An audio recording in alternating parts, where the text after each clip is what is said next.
All right, we are going to try it again. And so I think the first few minutes of the I think we're okay the first few minutes, but after that we cut out. So we're going to try this thing again. And I'm watching on my phone this time just to see if we see anything. So here we go. Let's see what we get. I think on my phone I see me. I don't know if I hear me. I can see me right there. Let's see.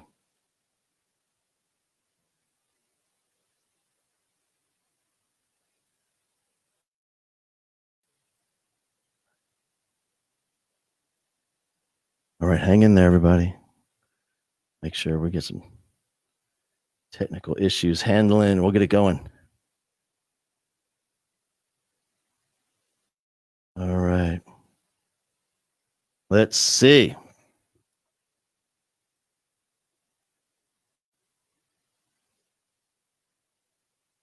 Yeah, Sharon, thank you so much. Hey, April.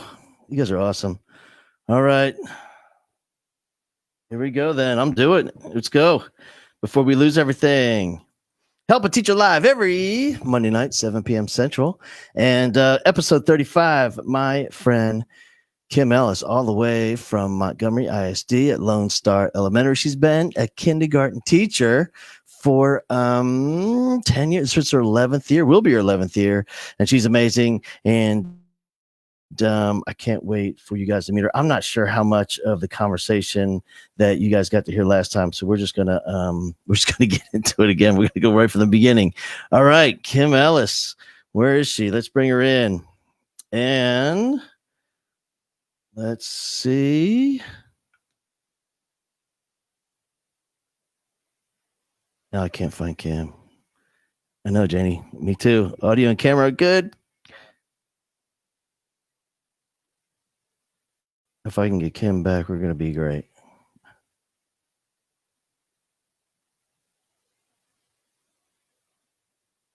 Maybe I should call her.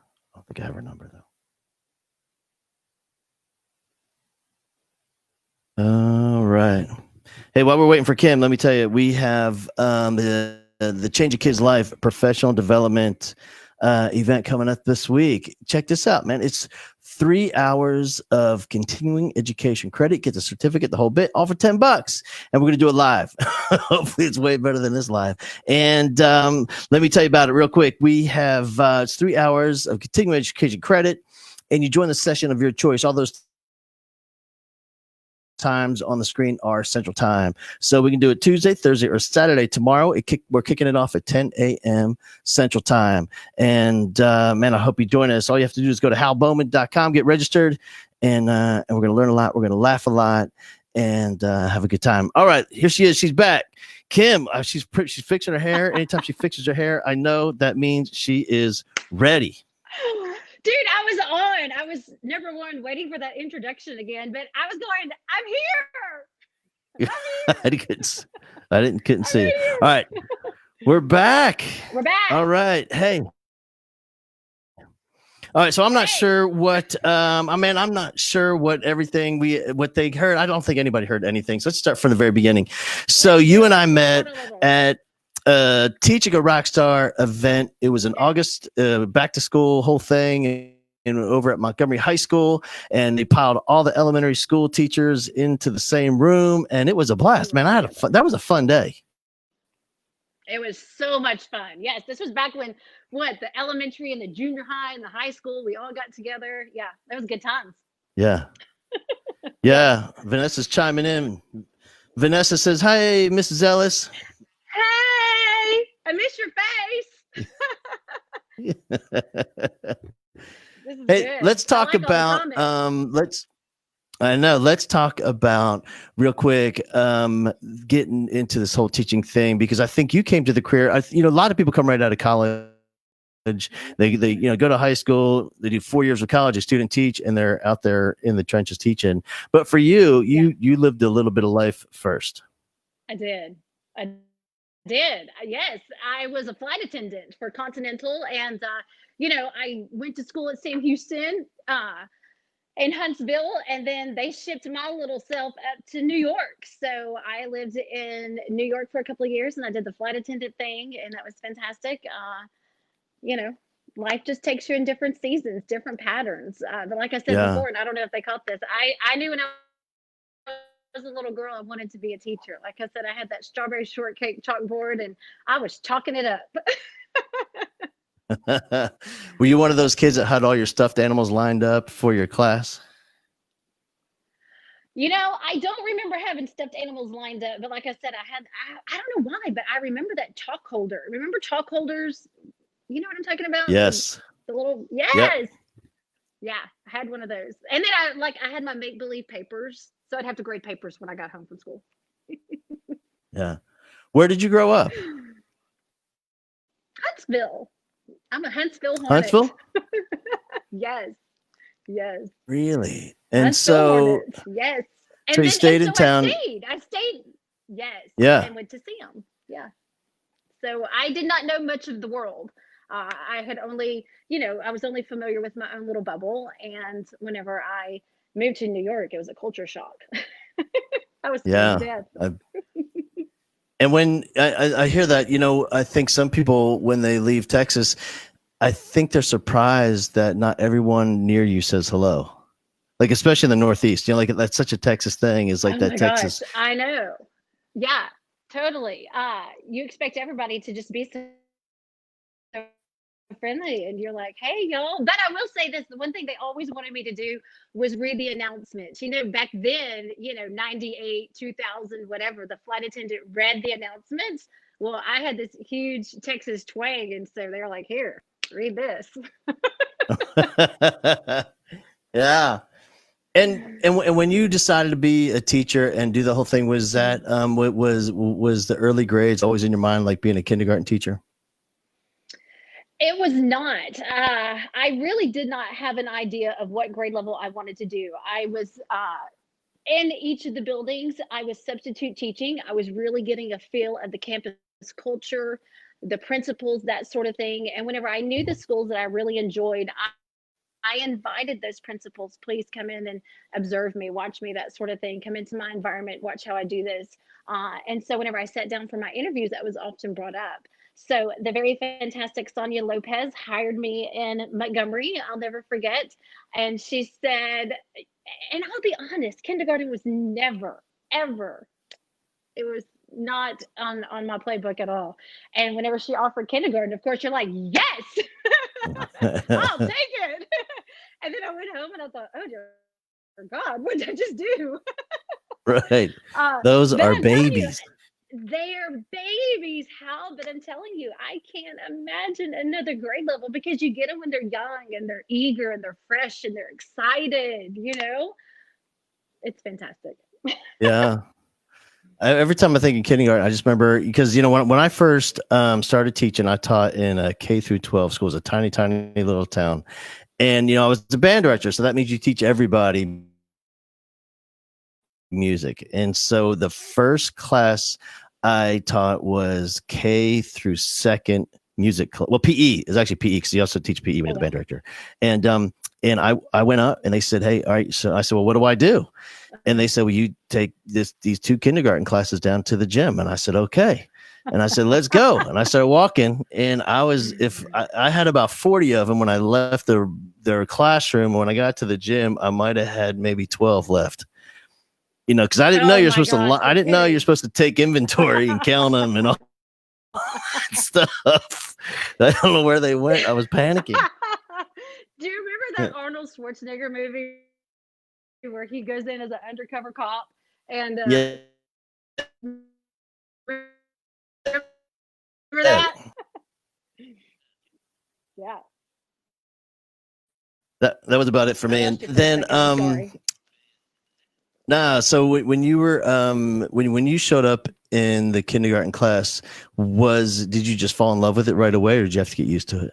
Oh man, that first year, first year teachers, hats off to them, right? I mean, how in the world can we bless those teachers more? Because you go in, and it really doesn't matter if you went to school for 4 years or if you did alternate certification. Nothing is going to prepare you except being in that classroom all day long. And I love the memes that come out at the very beginning of the year where there's no kind of tired, like the first of the week tired. But Yeah. I remember, those first few days, it was just almost robotic. But any other teacher will testify that first week, you want to get them fed, keep them happy, and get them home safe. You know what I mean? There's like Right. very few goals for that first week. But I was lucky enough. I had a group of ladies that were so fantastic, and they welcomed me in, and they held my hand that first year, and they gave me so much guidance and direction. So I was really blessed that year. It was fantastic. If Yeah. I, in my work with principals, I always say, like, if there's anything I really, really wish we could do a better job of, is how we mentor our first year teachers. Oftentimes, all they get is that one person that, they'll have lunch with them every other Friday or something like that. But they Oh need my a gosh, I team of know. people. They need somebody for You do. content, somebody for curriculum, somebody for classroom management, somebody for life balance. They need I so was, many people yes. in place. Yes, somebody that you can run to their classroom for 30 seconds and go, "Oh my gosh, I don't know what I'm doing. I just lost control of everything." Yeah. I remember that. Yes. And yes. Hats off to those Yeah. ladies. It's tough that first year. At what point did you start feeling like you had a handle on things? Like, maybe I can do this. This year. Only took about a decade. That's what I'm hoping for this year. This is my year, Right. Hal. No, I'm kidding. It's funny because I am going into my 11th year of doing this, and there are some things I'm thinking, how did I forget this every year? I Yeah, would say it took 3 to 4 years to really begin to feel comfortable. You know what I mean? I do. Uh, yeah, 3 to 4 years, a good solid. But I guarantee you, this year something's going to pop up, and I'm going to think, Lord, have we done this the last 10 years? Right. Every time. That's the Every thing about time. teaching. You just never know. And, that's what I always say is, instead of working with a first year teacher, just a year, it's got to be at least three At to least. help them. And listen, man, we lose 50% of teachers every 5 years. We have 50% washout every 5 years. Really? And I think that, here's why, and I have a theory about this. I have a lot of theories, but here's this particular theory is, we expect the exact same results of a first year teacher than we do of like a 25-year veteran. Well, you put them Yes. in a class day one, they've never done it before, and nothing that they've learned in college or student, nothing really applies. You have to do it to learn it. And we expect Right. the same scores, the same attendance, the same everything. And it is such an Yes. incredibly difficult job, not just the skill part, but the emotional part of handling the Oh stress my and goodness. handling the exhaustion and the emotional. And I just really wish we could do a better job with those first year folks. I mean, say it again for those that way in the back. I definitely think it's important to identify who they are on your campus. Really go in and check on them, pop in on them, bring them a Starbucks if you can, take them for that margarita drink at the end of the day if you can. Whatever it is that you can do to fill that bucket a little bit, because I guarantee you, she's already second guessing herself. She's exhausted. She doesn't know what she's doing. I definitely think that it's those are the people that we need to pour into. I didn't know 50% left though at 5 years. My goodness. Yeah, it's rough. And I think the other challenge is that we ask them all the time how they're doing. And because of the personality of the teacher, they always say, I'm fine, everything's great. Great. And it's never great and it's never Right. fine. And they're always struggling. So, what I beg teachers, I said, look, you have to team up. And as a team, don't Yes. ask how you're doing. Don't ask, how can I help? Just get in there and start helping. You can see where they need help. It's obvious. Just get in Yes. there and Roll up your help. sleeves. Yeah, exactly. Roll up your sleeves and do it. I'll never forget that first year, not the first year, the only year I was in Marlin. And you and I had chatted one afternoon. And it was the very beginning of the school year. And I think that you had asked me what my team was like. And I said, we actually have a first year teacher. And that was exactly what you said was get in there, feed her, spoon. That's what you told me. I just remember you said spoon feed it to her every day. Go spoon feed it to her. Yeah. Yeah.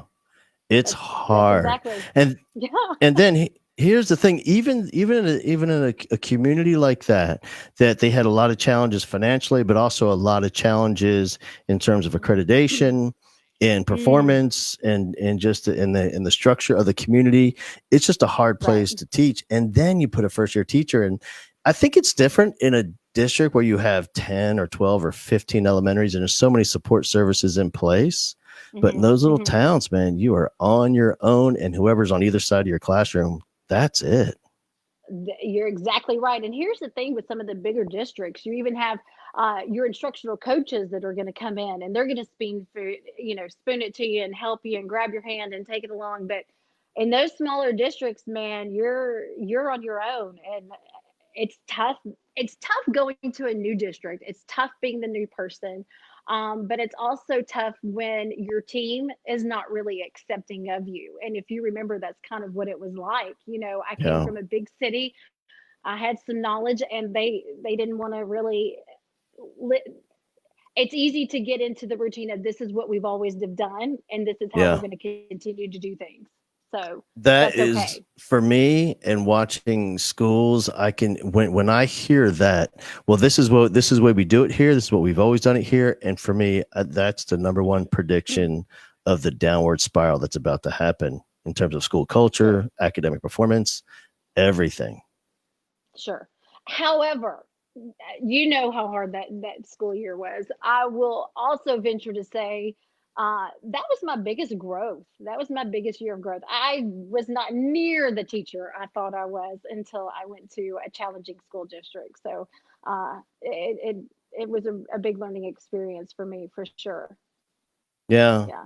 I think that's kind of the way it works in life, man. Like, sometimes we have to elect to put ourselves in those challenging positions that are hard, but Yes. we know we're going to come out on the other side of it better. And sometimes life just happens and life chooses for you to put you in that challenging position. Either way, that's an opportunity to become a better person, a better professional, better in every way. Absolutely. That's For the you, only way we're going to grow, getting those when uncomfortable situations. looking back on it for you, what was one of the things that maybe you learned there that you couldn't have learned somewhere else, or just something thinking back you thought, man, that was a powerful lesson? Oh, wow. Whew, I don't even know where to begin with that question. How I guess it's one of those things that I never realized because I had been in Montgomery for so long. And Montgomery is a fantastic district and they pour into their teachers. I guess I was under the assumption that all kids pretty much were going to have the same, not necessarily the same education, but the same opportunities, if you will.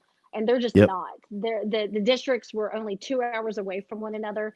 And I was completely taken by surprise of what the culture was like, what the professional development was like, the just so much, and it just goes to show how much we do need to pour into our teachers, how much we do need to support them and stand together with them and partner with them.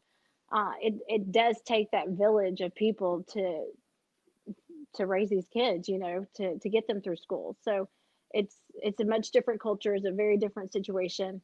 I wouldn't trade it for anything at this point. At the time, I remember going home crying. How am I going to do this every day?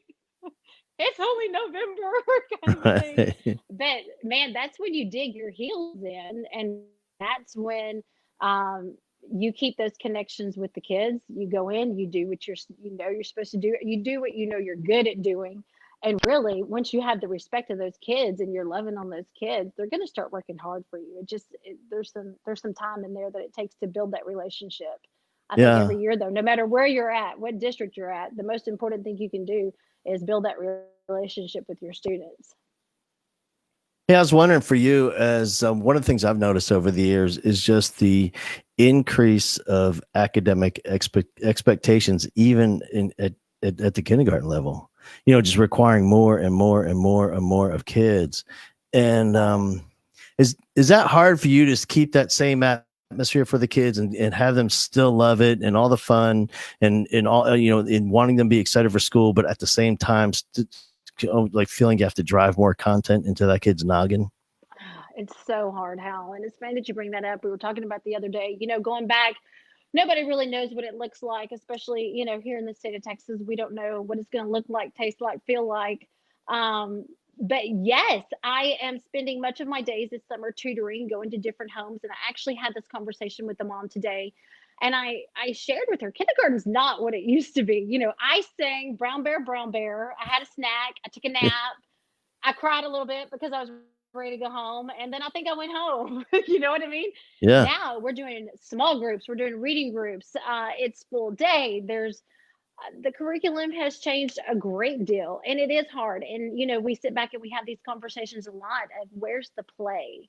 Where's the fun? I mentioned earlier, this is the start of a very, very long academic career. You want them to enjoy it.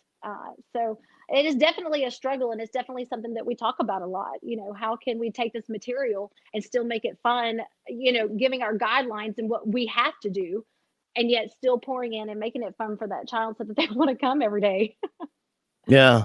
And that's the hard part. Well, first of all, let me just say, of all the schools and your team over there, and really a lot of the teams in Montgomery that I've noticed, and just watching and see what people do online, that's what they're really good at. Before, is what I was kind of complimenting everyone about, was, kindergarten is the year where kids are really solidifying and creating those emotional connections with school.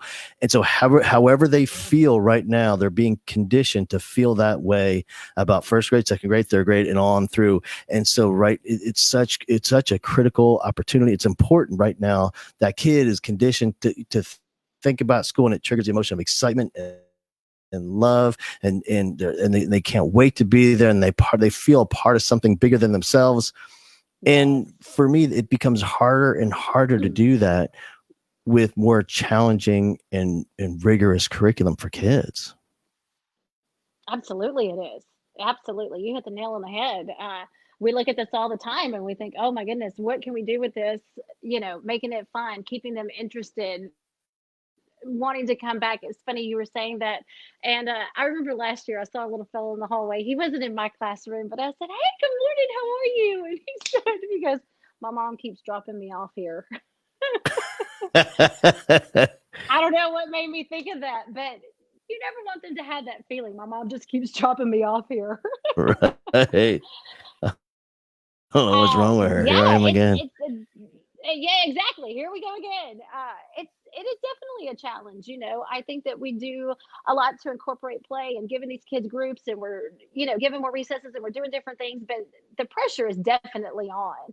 It's definitely on, and we look a lot into what is this school year going to be. Are we going to be in class and hands on? Are we going to do virtual again? How do we keep this up? Because as a kindergarten teacher, I'm backtracking a little bit. You made the comment about it being the foundation, and it's so funny because some people, they say, "What do you do?" And I say, "Oh, I teach kindergarten." It's like, "Oh, that's the easiest thing. What do you just color all day?" And you're like, Oh "No, my God. we do a lot more than that." Right. Yeah, Yeah. but going back to this school year, can you imagine? Can you imagine starting school, kindergartner, virtually?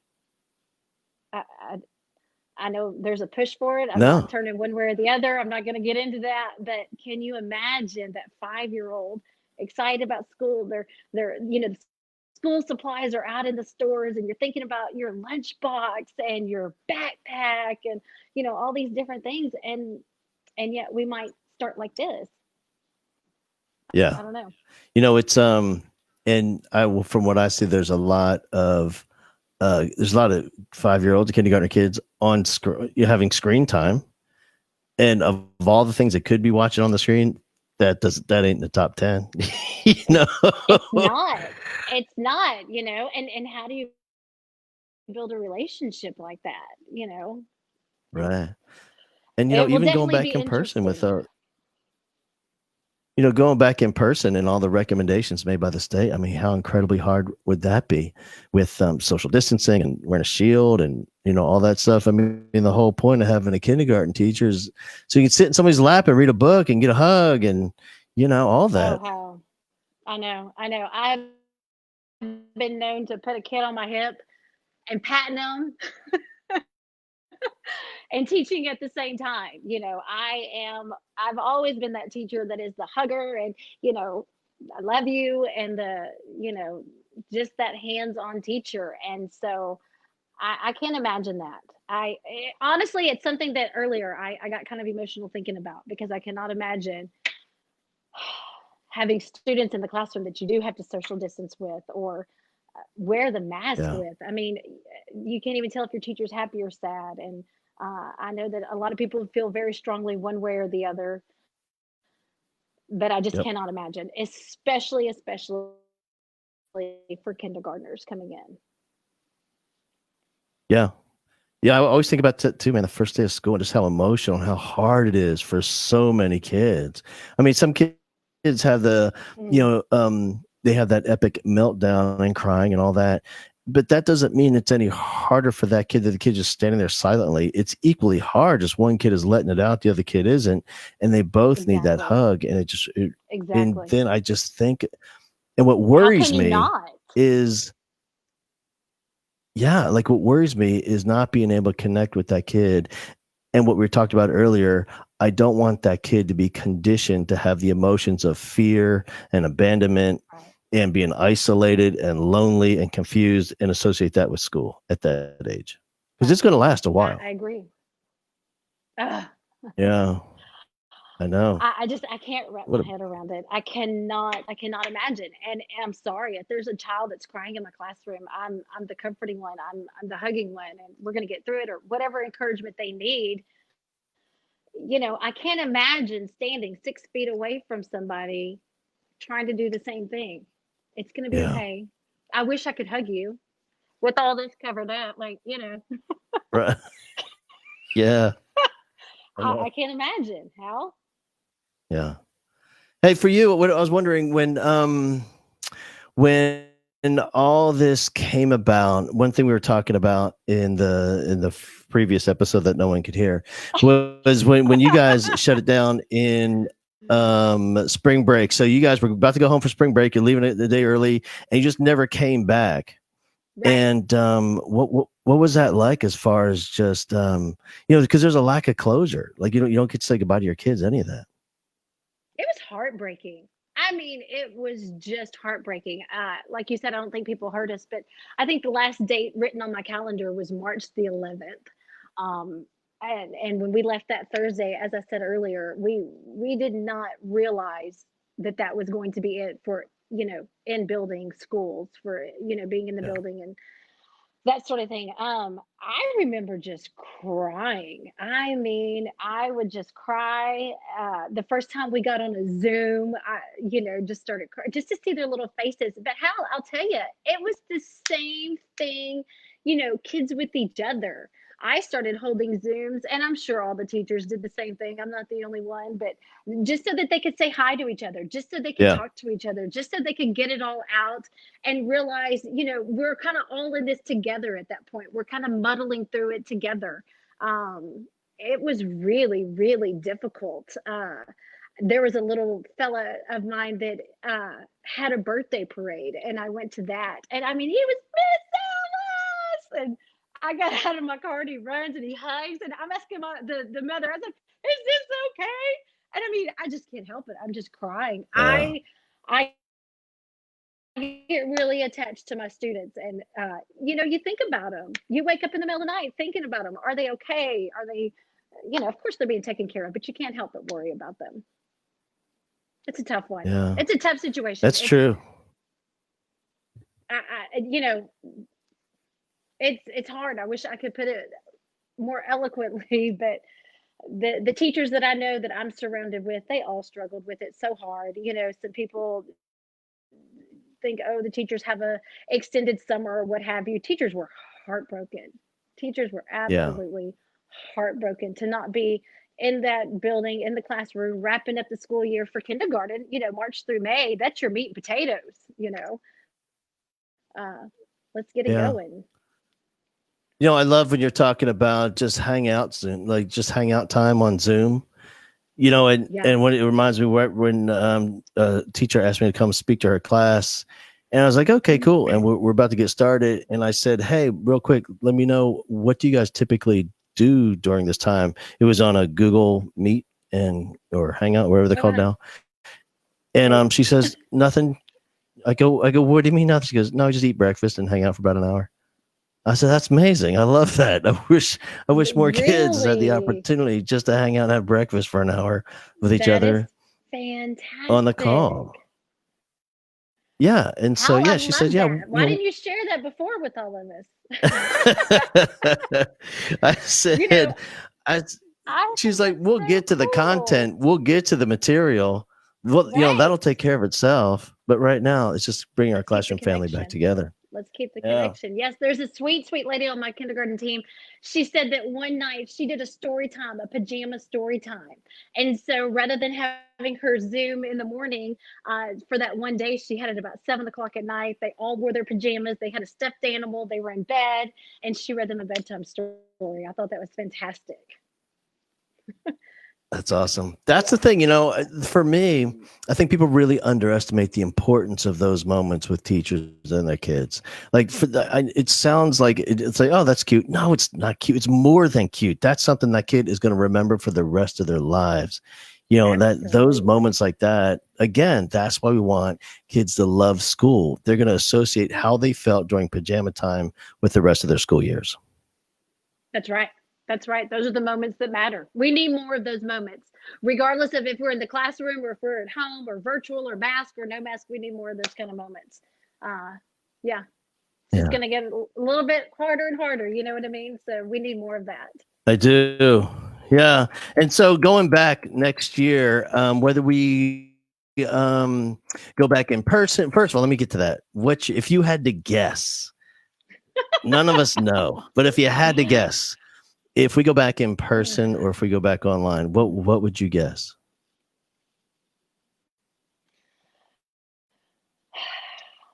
I'm going to go on the positive side. I'm going to get reamed in the comments for this. We're going back in person with no masks. It's going to be just like last year. I think that's going to happen in about January. Dude. Oh gosh, I'm so ready for it to be back to normal. Here's the deal. We're in Texas. I don't know where most people are watching from, but we tend to be a hot spot recently. And just before I hopped on with you, I read an article where I guess Governor Abbott said we may not go back in the fall. I am holding out hope that we are getting back in, that there is going to be something miraculous happen. I don't know what that's going to be, but we all need to be together, in my opinion. I know that there's some concern. I know that parents have their own reasons for wanting to do virtual, and I think everybody's going to do what they need to do for their family. Personally, for me, send me back to the classroom. Yeah, I'm good. Let's get it going. Let's start a brand new school year. Let's have a fresh start. Let's get in there and start learning and start teaching and just start being together. So we'll see. What do you think? What here's what I think. More people than I do. What's your rumble? That's the crazy part is I talk to superintendents all the time, and they still to this day have a plan A, plan B, plan C, and plan D, and they're all different. Really? And so they're prepared and ready for anything. If I had to guess, I don't know anything. No one tells me anything. What I would guess is we're starting virtually, in Texas because it's because of the skyrocketing numbers. That's what I would guess. You're gonna make me cry. Let me tell you. Seriously, I just felt something in my stomach. And here's what I would be surprised if we went. I think it's gonna be sometime between October and December that we go back in person. Stop. I do. I know. Don't. Painful. I know. I know. You can't do that. I don't believe that. I'm saying we're going back in August. Business as usual. All right. We'll see who's right. Hey, let me ask you the last thing. I'll tell you this. Whoever's ready to send their child back in Montgomery, send them to me. I'll take a whole class full. All right, here's what we're going to do. As soon as we're done here, I'm going to post Miss Ellis's home address. We're going to drop them off right at the front door. She's going to feed them. She's going to keep them safe. She's going to teach them. She's going to nap time them and line them up and head them out the end of the class. I've spent this entire summer tutoring. I've been going to homes and tutoring, and some are my students and some aren't, and it's fantastic. And I tell you what, they've missed it. Yeah. So Yeah. uh, let's not totally put out that address just yet. I won't. So when we go back, if we go back, tell me one thing, because I know, every teacher's always wanting to do something. Is there something new you want to do this year? Something you want to bring back that you've done before? Something you've been doing, but you want to do more of it in your classroom? Oh What's gosh, what's on your mind? the wheels already start turning. We were supposed to be able to get into the classroom in early July, and that's been pushed to now early August, and so the wheels are kind of turning. And I hope I can keep my flexible seating. How, I don't know what it looks like with social distancing and what's going to be put in place for that, but I hope I can keep the flexible seating. I hope. I don't know how. Now you Yeah. got me all sad. I don't know. Ruined the night. I mean, I would do just about anything to be back in the building. We don't have to change anything. We don't have to move anything. Just bring those babies back. Yeah. Well, here we go, man. The truth is they are definitely coming back, and it will be business as usual at some point. We just don't know when. Gosh, can you imagine? So what would you tell these teachers, even if they're brand new teachers, first year teachers, and this is how Yeah. we're starting? How do we help our team? How do we Yep. reach out and help them the best this school year? This is one of the most challenging situations. And first of all, for me, I'm a little bit different. And for me, I'm less and less about content delivery and more just somehow building connections and relationships, even if we're just playing games and playing charades and doing, and animal sounds and anything just to build a relationship and build some happiness and excitement. And just to keep them, we'll get to the content. That's the thing. They all get there. Some of them have a real steep learning curve. Some of them it's a gradual one, but they're going to get there. They're going to get there. Either one, that's okay. And you're saying that, and I'm sitting here thinking, okay, Hal's not going to be right. We're going back, but just in case. Yeah. I guess we can start with a personal FaceTime. We can maybe meet in the park with small groups and social. I don't know. Our leaders will have a great way of how we can still build those relationships. I know somehow it will be possible. It's just going to be really different. And hey, teachers are the best at being flexible and rolling with the punches, and so creative and dynamic. I have no doubt that we're going to pull through and probably be stronger than ever. We'll have more tools in our toolbox. Isn't that what people like to say? You'll have more tools in your toolbox. They do. I don't know, man. We'll see. We'll see what it's like. I don't know. But I'm holding out hope. We're back. I know. Hey, man, thank you so much for joining us tonight. I really, really appreciate you. I love all that you do for your kids and your classroom and even your families, just the way that you interact with not just the kids, but also the moms and dads of the family you create for them. It's awesome. And I really, really appreciate you taking the time tonight. Absolutely. Thank you for having me on. It's great. All right. Have a good night. You too. Bye. All right. Bye-bye.